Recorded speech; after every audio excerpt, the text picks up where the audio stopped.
Venezuela is launching what it is calling a massive mobilization of military personnel and weapons in response to the U.S. military buildup off its shores. To that point, the U.S. Navy has announced America's largest warship, the USS Gerald Ford, has now arrived in the waters off Latin America.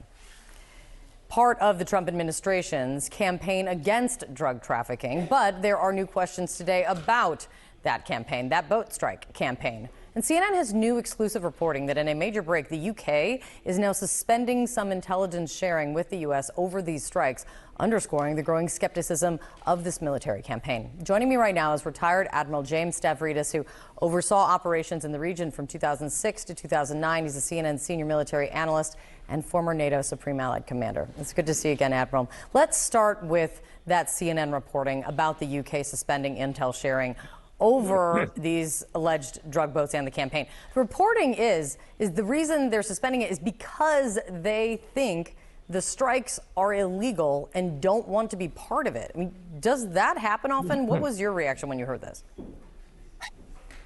That does not happen often. And as a former commander of U.S. Southern Command, as you mentioned, in charge of all military activity in that region, this kind of concerns me. If the reporting is accurate, let's stipulate neither side has confirmed it, but they're first and foremost, the Brits have a lot of intelligence to offer, so it's a tactical shortfall when they walk away. They've got the British Virgin Islands, the Caymans, Montserrat. They still have territories in the Caribbean.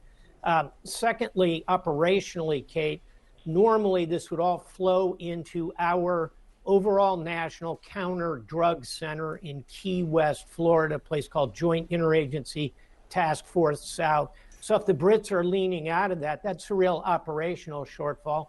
And then to your point, Kate, what ought to concern us all, here are a set of eyes who are looking at this, presumably the British, who are saying, nope, we don't want any part of that. And they're not, by the way, an impartial observer. They're partial to us. Normally, they would want to go along with us. So if they're concerned about legality, if that part of the reporting is correct, I think that's strategically quite concerning as well. Venezuela's President Maduro now says that he's activating this massive mobilization of forces in response to the U.S. buildup there, a buildup that includes the USS Gerald Ford, which you and I have talked about several times of how significant that is because of what that advanced aircraft carrier brings with it.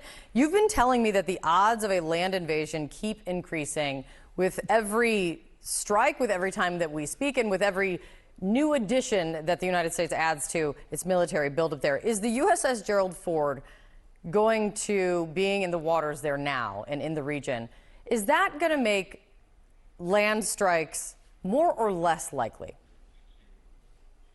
Oh, more likely. Clearly what's happening here is a lot of forces are flowing to the region. In my 3+ years as commander, I was lucky to have a couple of destroyers in the Caribbean. What you see now, a massive aircraft carrier, Aegis, guided missile destroyers and cruisers, a big amphibious readiness group. I think this is the largest concentration of naval force of the United States anywhere in the world right now. Not the Pacific, not the Persian Gulf, not the Mediterranean. It's in U.S. Southern Command in the Caribbean. So in Pentagon vernacular, you're setting the table. Then you go to the president with options. Option 1, continue to hold, gather intelligence. Option 2, conduct land strikes ashore, maybe go after narcotics. Option 3, special forces go after Maduro. Those options, I am sure, are being provided to the White House. Next will be some decisions. We'll see where this goes. We'll see where this goes. This means I'll see you in a couple of days so we can talk about what they've added to this campaign next. It's good to see you, Admiral. Thank you so much. John.